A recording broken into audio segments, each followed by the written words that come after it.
ओम शांति। 6 अप्रैल 1995 की संपूर्ण पवित्रता पर अव्यक्त वाणी कंटिन्यू करते हैं।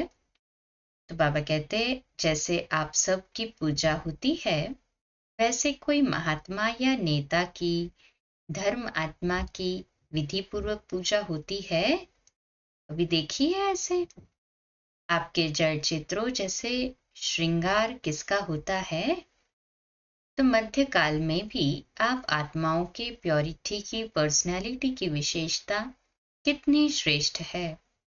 अपना चित्र देखा, आपकी पूजा होती है कि नहीं। सिर्फ बड़े बड़ों की होती है या हमारी नहीं, ऐसा तो नहीं है ना। डबल विदेशियों के मंदिर है, देखा है, उसमें आपका चित्र है कि सुना है तो कहते हो कि हाँ होंगे, स्मृति में है। तो मध्यकाल भी आपका अति श्रेष्ठ है। और अब लास्ट जन्म में जो मर्जीवा ब्राह्मण जन्म है उसकी पर्सनैलिटी देखो कितनी बड़ी है, गायन कितना है। कोई भी श्रेष्ठ कार्य अब तक भी आपके नामधारी ब्राह्मण ही करते हैं। चाहे ब्राह्मण अभी ब्राह्मण रहे नहीं है, लेकिन नाम के तो ब्राह्मण है ना। आपके नाम से, आपकी पर्सनैलिटी के कारण वो भी श्रेष्ठ गाए जाते हैं। तो ब्राह्मण जीवन की पर्सनैलिटी कितनी श्रेष्ठ है। आदिकाल, अनादिकाल, मध्यकाल और अब अंतकाल, सारे कल्प में आपकी पर्सनैलिटी सदा ही महान रही है ना। ऐसे है हाँ जी बाबा। लौकिक पर्सनैलिटी वालों का अगर नाम भी आता है तो कोई विशेष बुक में उन्हों का नाम आता है, फलाने फलाने हैं। लेकिन आपका नाम किस में आता है?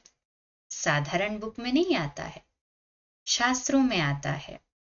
जो भी आदिकाल में शास्त्र बने उसमें किसके चित्र है, किसका गायन है, किसकी कहानियां हैं। तो लौकिक पर्सनैलिटी वालों का गायन विशेष बुक में होता है और आपका गायन शास्त्रों में होता है। और शास्त्रों को कितना रिगार्ड देते हैं, बड़े विधि पूर्वक शास्त्र को संभालते हैं, उसको भी बड़े पूज्य के रूप में देखते हैं। जो सच्चे भक्त है वो शास्त्र को विधि पूर्वक रखते भी है और पढ़ते भी है। ऐसे रिवाजी किताबों के माफिक नहीं रखते। तो अपनी पवित्रता की पर्सनैलिटी को सदा ही इमर्ज रूप में स्मृति में रखो। जानते हैं या तो हम नहीं, ऐसे मर्ज नहीं, स्मृति स्वरूप में रखो। जिसके बुद्धि में ये इमर्ज रूप में स्मृति रहती है तो स्मृति ही समर्थि का आधार है। और जहां समर्थि है वह माया आ सकती है। समर्थात्मा के पास माया का आना असंभव है। मेहनत करने की आवश्यकता ही नहीं है। माया का काम है आना, लेकिन आपका काम अभी समय प्रमाण भगाना नहीं है। माया आई और भगाया नहीं, आपका काम है सदा माया जीत रहना। तो माया जीत हो व माया को बार बार भगाने वाले हो, अभी भगाना पड़ता है। थोड़ा थोड़ा वो दर्शन देने के लिए आ जाती है, नहीं ना। डबल फॉरेनर्स ने माया को सदा के लिए भगा दिया है या भगाते ही रहते हैं। क्या हॉल है, माया सदा के लिए भाग गई, अभी नहीं आएगी ना, कि थोड़ा थोड़ा आए, कोई हर्जा नहीं। फिर भी आधा कल्प की दोस्ती है, फ्रेंड है ना, उसको भी ऐसे ही छोड़ देंगे, आवे ही नहीं। सुनाया ना कि समय समाप्त होने के पहले बहुत काल का मायाजीत बनने का अभ्यास चाहिए। अंत में नहीं हो सकेगा। अगर अंत में मायाजीत बनने का पुरुषार्थ भी करेंगे तो क्या हाल होगा। बाप दादा तोते की कहानी सुनाते हैं ना, कि तोते को कहा नल पे नहीं बैठना, पर नल पे बैठकर ही बोल रहा था।